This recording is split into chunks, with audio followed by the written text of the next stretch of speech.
Alex Murray había venido a Costa Rica como ayudante farmacéutico del médico de Minor Keith, el constructor del ferrocarril al Atlántico y de la compañía bananera United Fruit. Fue, entre otras cosas, vicecónsul inglés y aquí crió sus dos familias, producto de dos matrimonios. De la primera nació Alex Murray McNair, quien nació en 1901. Este Alex Murray II se graduó de ingeniero civil en la Universidad de Toronto, Canadá, y cuando vino la guerra se enroló voluntariamente en el ejército británico. Trabajó con la Special Operation Executive, el servicio secreto, ayudando a la resistencia francesa primero y Noruega después. Los alemanes, como un martirio en un pueblo francés, le quitaron los zapatos izquierdos de todos los hombres del pueblo en invierno. Y entonces una de las cosas que solicitaron de Inglaterra para abastecer era no sé cuántos zapatos de pie izquierdo para hombres, para suplirles por lo menos, usted sabe, conseguir qué sé yo, 20,000 o 30,000 zapatos izquierdos para un pueblo, ¿verdad? Él les proporcionaba suministros, tarea llena de vuelos nocturnos, aterrizajes en playas secretas y lanzamientos en paracaídas en la Francia ocupada. Que necesitaban más radios, que necesitaban medicamentos para X tipo de enfermedad, que necesitaban chompas de lana porque hacía un frío bárbaro, ¿verdad? Porque ellos eran áreas rurales muy simples, ¿verdad? Cualquier cosa, cobijas, medicamentos, armamentos, ni hablar, ¿verdad?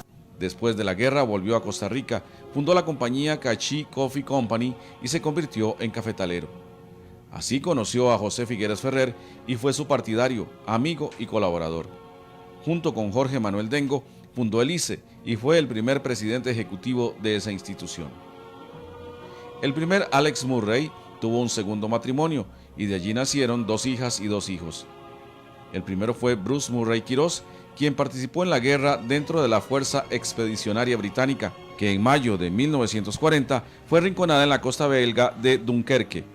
Los ingleses lograron evacuar a 215,000 de sus soldados y 123,000 combatientes franceses y belgas en la sorprendente Operación Dínamo. No obstante, muchos murieron, entre ellos nuestro compatriota.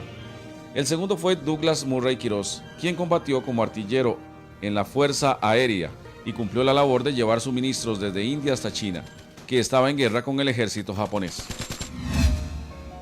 Ángela Laman era de ascendencia alemana y se había casado con Juan Macaya, famoso por la ferretería del mismo nombre, cuyo edificio todavía se conserva como patrimonio histórico en el centro de la capital. Cuando enviudó, se fue a California con sus 6 hijos. Uno de ellos fue Román Macaya Laman, padre de la aviación costarricense, quien hace 81 años realizó un sorprendente vuelo desde San Francisco, Estados Unidos, hasta La Sabana, en aquel entonces aeropuerto internacional.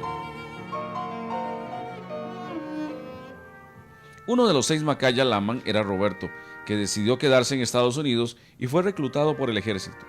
Roberto peleó en el Pacífico contra los japoneses y en febrero de 1945 participó en la invasión a la pequeña isla de Iwo Jima, en una de las batallas más sangrientas de la guerra. Cuando llegan estos 3,000 infantes de la Marina, del ejército americano, pues los atacan ahí en las playas, los barcos que los dejan se tienen que retirar por el tiempo, no sé qué, y empieza una lucha ahí encarnecida, terrible, y cuando regresan los barcos por ellos, de ahí únicamente pueden rescatar 800 de los 3,000 soldados que habían desembarcado. Uno de ellos, por dicha, mi tío Roberto, que había sido herido en una pierna. En 1950 fue movilizado de nuevo y participó durante un año en la Guerra de Corea.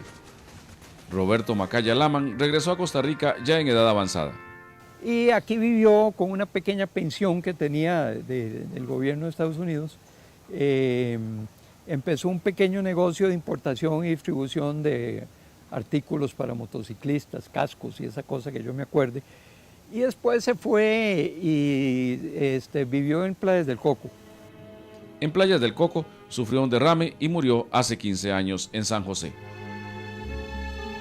En un artículo de 1975, el diario La República recoge fotografías de costarricenses que participaron en las acciones bélicas de aquel entonces. Entre otros se encuentran Ricardo Carazo Carazo, Antonio Solemne, Jorge Vieto Rodríguez, Jorge León Chavarría, Miguel Esquivel, Carlos Alfaro Macadam, Carlos Bonilla, Francisco Segreda Castro, Alfredo Lingó Zabaleta, Edgar Monje Murillo, Hernán Alvarado, Tomás Chittenden, Rodrigo Arias Cubero.